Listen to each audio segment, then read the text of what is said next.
Rico deserves the chance to win the heavyweight championship of the world. What I say, more time and more time. I wait so long for the opportunity. Kabayel, right? So Rico, he got a shot at the world title. I say this more time. I fight everyone. For me, it's no problem. Send me the location. I'm ready.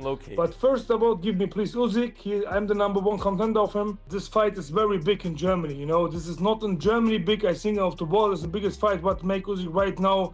And I wait so long of the opportunity. When I beat Zhang the last year, I wait. I wait so long time, but it is what it is. When Usyk accepted, I'm ready. Turkey Usyk say I'm the next in the line. I'm the one of WBC, and when Usyk is ready, let's do it in Germany in the stadium. I think this is the biggest fight. I mean, look, I was ringside. I did the unofficial scoring for the fight. I gave Usyk 2 rounds heading into that 11th round. And look, it's my belief that Usyk would have scored knocked out Rico brutally in that 12th round. But that doesn't matter what I believe. Rico fought so well, he deserved a chance to show that he could pull off the upset. And it also robbed Usyk of a chance to definitively knock out Rico. So now instead of talking about the great fight and how Usyk came back and how Rico exceeded expectations, we're talking about, as usual with boxing, controversy. Agit Kabayel is constantly calling out Oleksandr Usyk and describes the opportunity as a dream fight for him, revealing that he was immediately ready when the possibility was mentioned. This is my dream. When I heard this, I say I'm ready. But Turkey Usyk, before the fight, we talked a little bit for the situation. And Turkey, give me your words and give me your hand. You will make this fight happy for us. Agit Kabayel questioned why people are overlooking him, insisting nobody can guarantee Oleksandr Usyk beats him. He added that he respects Usyk taking other fights, but stressed he has waited a long time as the WBC's #1 contender and deserves his shot. I think I have, with all the guys, not the personality problems. When Usyk put out the belt and he give me the belt, he can fight with Rico. I'm accepted, no problem. He can fight when he won 4 or 5 times with Rico. Yeah. But this is the situation. Kabayel is the #1 contender of WBC. I wait so long. Agit Kabayel insisted he is next in line for the WBC title shot, but expressed doubts that Oleksandr Usyk will choose to face him next. He suggested Usyk may prefer a rematch with Rico after learning more from their first fight, while arguing that a matchup with him would present a completely different and more dangerous challenge. I'm the next for Usyk for the WBC title, but now when I come back to Germany, I think Usyk is scared from me. He will not fight with Kabayel. I think he will make the fight. He will make the rematch fight with Rico. He say, you ever know, understand. He can beat Rico better, and now he can watch the fight, for him, and he can make the analyst. But I think when he fight with Kabayel, this is a different fight. It. And now I think he's scared for Kabayel. Agit Kabayel praised Oleksandr Usyk as a great fighter, but pointed out that age could now become a factor, noting he is no longer the same version from a few years ago. Kabayel added that from what he sees, he genuinely believes he has the ability to beat him. The problem is from Usyk. Usyk is a great boxer, Yeah. But, you never, forget he's 39-year-old. He's not so explosion before 2 or 3 years, and I see in his eyes I can beat him. Spencer Oliver stated that Agit Kabayel has earned his position at the top level through consistent progress and patience, finally reaching a long-awaited title opportunity. He added that fans are eager to see Kabayel face Oleksandr Usyk, and based on recent performances, he believes Kabayel would be confident stepping into that matchup. This guy has been in with the names, he's earned his right, he's worked his way up the ranks, he's been patient and allowed this fight with Rico Verhoeven to happen with Oleksandr Usyk. It's his shot. It's his time. And the man we're the boxing talking to, fan wants to see him versus Oleksandr Usyk. I know he's listening, obviously. Does Kabayel beat Usyk? Off the back of that performance, Kabayel 100% beats Usyk off that. If that Usyk turns up in their next fight, Kabayel wins. As heavyweight conversations continue to evolve, Spencer Brown has indicated that discussions are already underway for a possible major fight involving Agit Kabayel and Oleksandr Usyk, with support linked to Turkey Alalshik. He further noted that early planning is leaning towards staging the event as a high-profile stadium spectacle in Germany, with a projected timeline around late 2026, depending on how negotiations progress. Finally, before I let everyone go here, congratulations on an incredible performance. If we see the rematch again, I know everyone will be very happy. Agit Kabayel, we want to see you fight Oleksandr Usyk, Agit. Yes. You're in the ring to make this fight. Spencer Brown, come in, Spencer. This is the normal thing. I'm the #1 contender from WBC. Spencer, surely we get this fight next. Agit Kabayel, Oleksandr Usyk. It's going to be ordered. They're going to fight. That was an unbelievable performance by Rico. Unbelievable. I'm speechless how he done. He was that good. But we've got a new challenger. He's in line, and there can only be one fight. And both agreed to it. Let's get it on. When? They're both ready. Whenever you want. Whenever they want. Turkey Alalshik, he's got the checkbook. So I'm hoping end of September, October. Unbelievable. Agit, hopefully we see that in fight. In Germany. Agit Kabayel explained that his approach against Oleksandr Usyk would be built around constant pressure, especially targeting the body. He pointed out that body shots have troubled Usyk in past fights, referencing how Rico Verhoeven's shots had an effect as well. Kabayel added that both fighters would come in with clear game plans, and he believes the fans will see exactly what each man brings when they meet. I think I will pressure him, when I go, I see in the fight, Usyk hate when you go to the body. In this fight, I see also, when Rico gives the punch to the body, he hated, And, when I fight with Usyk, I have my game plan. I think Rico have this game plan. When the fight coming, the fan will see what make Kabayel with Usyk. On the other hand, Agit Kabayel talked about the controversial stoppage of the Usyk versus Rico fight. He reviewed it as a closely contested battle where Usyk didn't look entirely comfortable at times, but still managed to handle a tricky opponent. He pointed out that the awkward style made the exchanges unpredictable, and admitted the fight kept him on edge while thinking about what a potential future matchup with Usyk could look like. This wasn't the perfect performance from Usyk, but it is what it is. I think that Verhoeven have a very unorthodox style.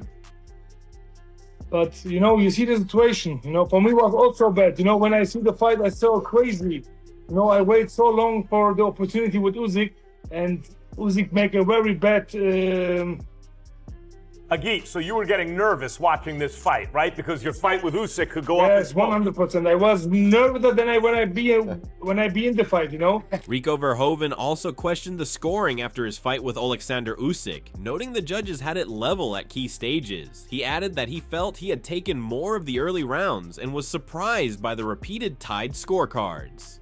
Yeah, we were just surprised by some things that, for example, after there was open scorecards, and after 4 rounds we got the scorecards. We were like, hey, we're even. Okay. I felt like I was at least 3-1, but okay, we're even. That's fine. Then we get the scorecards again, and after another 4 rounds, so after round 8, and still we were even.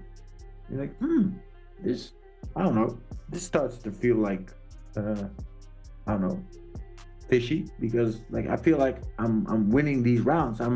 I'm working more. I'm getting hit less, and I'm touching him more than he's hitting me. Rico Verhoeven suggested that, as someone crossing over into boxing to face Oleksandr Usyk, he may not have been scored with the same balance as a fully established boxer in the sport. He pointed out that he felt the fight's flow and momentum were closer than the scorecards indicated, and implied that he would have needed a more dominant performance to earn clear recognition from the judges. Maybe you have to push it a little bit more, so yeah, it's getting looked at with a protective, or through a protective boxing lens. So, and that maybe because I'm an outsider, I have to put in that extra work to, be even more convincing.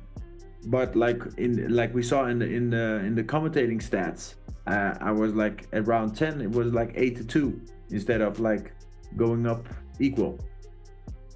Did you know, and these are the official scorecards in the end, but I'm curious, did you know that there would be open scoring? Did they tell you this beforehand? Yes, sir. Joe Rogan also criticized the stoppage, saying Rico Verhoeven was still ahead on his scorecard going into the later rounds when the fight was halted. He argued the sequence after the knockdown was mishandled, pointing out delays involving the mouthpiece and corner reset that disrupted the flow of action. Rogan added that Verhoeven was still upright, moving, and defending himself when the referee stepped in, calling it a poor stoppage. In my eyes, I thought he was winning 8-2 going into the 11th round when the fight was stopped. Now, the fight shouldn't have been stopped the way it was stopped, but also, that wasn't 8 seconds after the knockdown. So after he gets knocked down, he doesn't have his mouthpiece, so then they have to go over to the corner, they rinse off his mouthpiece. That's a mistake right there. Yeah, the whole thing's a mistake. It takes like 30 seconds, and then the referee stops it when he's still standing, moving around. Look, if there's one of the things that changed in boxing since I referee boxing now. So here it is right here. This is the end. We could watch it real quick. So this is the end. Look at all this time. So he's up, and he goes over. Oh, this is a mistake right here. Lumbering over to his corner. Hey, come on over. Let me watch the first thing. Watch the first thing that happens, and this is what we'll talk about. Oh, it dropped. Yeah, that's on purpose. Of course. I'm doing that on purpose. Of course, I would. Any second counts. But then look at this. So he swarms him with some punches, but Rico's moving. He's covering up. He's moving. And what is he supposed to do? What is he supposed to do? That's a bad stoppage. Rico Verhoeven acknowledged a rematch as a real possibility, noting that Turki Alalshik supports the idea. He felt he was ahead before the stoppage and questioned the timing of the referee's intervention, saying it makes a second fight likely depending on negotiations. Yeah, and do you think that's definitely a possibility? Would you say a rematch with Oleksandr Usyk? I think so, yeah. His Excellency told me he wants to see the rematch. Yeah. Because he's like, you were ahead. Yeah, you were ahead. You were winning. Yeah. And then this happens, and then the referee jumps in. It doesn't make any sense. So, yeah, let's see what happens. Adding to the discussion, Gabe Rosado stated that Rico Verhoeven should have been allowed to continue into the 12th round. He added that even though he believes Oleksandr Usyk would likely have finished him in the final round, he still considered the stoppage a poor decision. No, he definitely should have been allowed to continue. Going to the 12th, and I think Usyk would have definitely stopped him in the 12th. He would have finished him. But, it was a bad call. Meanwhile, Tony Bellew expressed sympathy for Rico Verhoeven, suggesting he was extremely close to pulling off a major upset before the fight was stopped. He argued that the stoppage was premature, saying Verhoeven should have at least been allowed to return to his corner and receive instruction before the referee stepped in. Bellew added that although Verhoeven looked exhausted at the end of the round, he was still conscious, responsive, and capable of continuing, while also noting that the referee's decision appeared to be an unfortunate error. I feel for Rico because he's so close to, like I said, causing the greatest shock the boxing world has ever seen. But unfortunately for him, he's being unjustly stopped, in my opinion. But like I said, I'm not going to stop harping on it. I just think there's no excuse at all. He should be allowed to see the 12th round. At the very least, he should have been allowed to go back to his corner and Peter Fury address it and speak to him and see how he's feeling. I'm not going to lie, he did look absolutely exhausted and spent at the end of round 11, but the bell goes, send the man back to his corner. He's on his feet, he's not on the floor, he's not snoring, he's not asleep, he's wide awake, there's been 5 unanswered punches, but he's got his full wits about him, and he was on the verge of throwing back. So, Mark Lyson's made the mistake. I think Mark Lyson's a very good referee. He very, very rarely makes mistakes. It's just very unfortunate for him that it's happened on such a big stage. Tony further praised Rico Verhoeven for sticking to his game plan and nearly pulling off a major upset. He noted the fight was competitive, but momentum shifted after the round 11 knockdown toward Oleksandr Usyk. Bellew disagreed with the stoppage, though he also felt Verhoeven might not have survived the final round and insisted Verhoeven should be next to face Usyk. I give Rico Verhoeven all the credit in the world. He's the guy who went in there with a plan. He stuck to his game plan, and it was very close to coming to fruition. And it would have been the greatest shock in all of combat sports history. So give him his credit. Stop knocking Oleksandr Usyk, saying he's on his slide, he's this and he's that. The man's gone in there and done a job. But at the same time, I'm not of the same belief of, at the start of round 11, I had Rico Verhoeven slightly ahead. I didn't have it as wide as other people had it, but I did have him ahead. But when the knockdown happens, I kind of think it's either even or it's edging towards Oleksandr Usyk. And I'm not going to lie, he 100% in my opinion should never be stopped. But at the same time, I don't think he gets through round 12. I'm not even sure Peter Fiori lets him out for round 12, so we'll see. But the one thing I will stand on is the next person who should be facing Oleksandr Usyk is Rico Verhoeven. Nobody else. Peter Fury argued that the referee's intervention came too soon, pointing out that the bell had already sounded before the stoppage. He added that Rico Verhoeven should have been given the chance to return to his corner and use the full recovery period before any decision was made about ending the contest. Well, yeah, I'm hearing reports that the bell had already gone before he waved it off, so he stopped it in Rico's rest time anyway, so that shouldn't happen. I thought the stoppage was premature, to be honest. You know, what can I say? It's done. But when you're fighting for the world title and your man's put such a good performance up and he's in the fight, okay, he gets put down, but he gets back up. Yeah. And he was missing and he's firing his shot. He tried to fire back as well. So the bell's gone and then he decides to stop it. He's on his feet. So he should have been let walk back. He's got a whole minute to gather himself. And that's my job in the corner, to get him back round and tell him what to do in the 12th round. But obviously, we didn't get there. But it's just, again, it is what it is. Analyzing it further, Eddie Hearn explained the fight was close late on, with the 11th round knockdown shifting momentum. He added it could have reached the 12th round with the result still open, though he felt Oleksandr Usyk may have finished stronger. He criticized the stoppage timing and believed Rico Verhoeven should have been allowed to continue, also supporting an immediate rematch. I mean, I thought he was behind after 10. Obviously a 10-8 round if he hadn't have got stopped in 11th. I think he would have won the 12th to probably win by a point, but I thought the stoppage was early. I thought the bell went. I mean, I do think he probably would have stopped him in the 12th, to be honest with you, but we were robbed of finding out, and Rico deserved to see what he could do in the 12th round, so I think he deserves a lot of credit and a lot of respect. If I was Usyk, I'd be rematching Rico Verhoeven straight away in Holland, right? Yeah. And I would probably end my career there with a win. Rico Verhoeven reflected on the bout with Oleksandr Usyk by focusing on the positives he took from the experience, highlighting stretches where he felt fully competitive against an elite-level opponent. While initially frustrated by the result, he later acknowledged the worldwide reaction and framed the fight as a valuable step in his development against top-tier competition. Can I ask, you paused there when you said how you're feeling. I wasn't sure if you were going to say cloud nine or heartbroken, because you have every right to feel heartbroken and cheated. And so why do you feel like you're on cloud nine? Why are you so happy after what appeared to be a wrong being bestowed upon you? Because I got the opportunity to fight arguably maybe the best that has ever done it. And I was winning.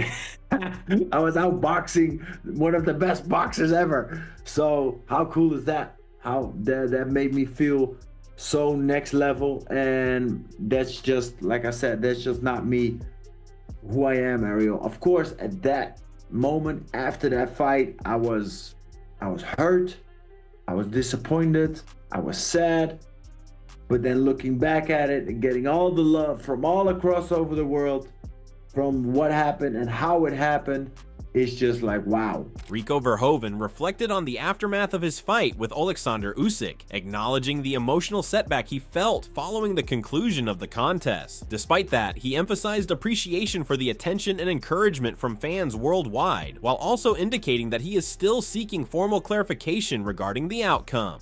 Wow, and like I said, it's just like I can be just so thankful that I got this opportunity, that Jason put my name out there, that His Excellency Turki Al-Sheikh made this happen together with his team, Dr. Rakan, etc. That they made this happen at this epic location. Just like, look at it as a glass half full instead of half empty. And of course, it's like an unfair situation and how everything went. But yeah, that's why we appealed the whole thing. But like for the rest, like I said, I'm super thankful. With opinions still divided and no clear resolution in sight, the heavyweight division remains wide open heading into its next chapter. Subscribe for more fight breakdowns, updates, and analysis as the story develops.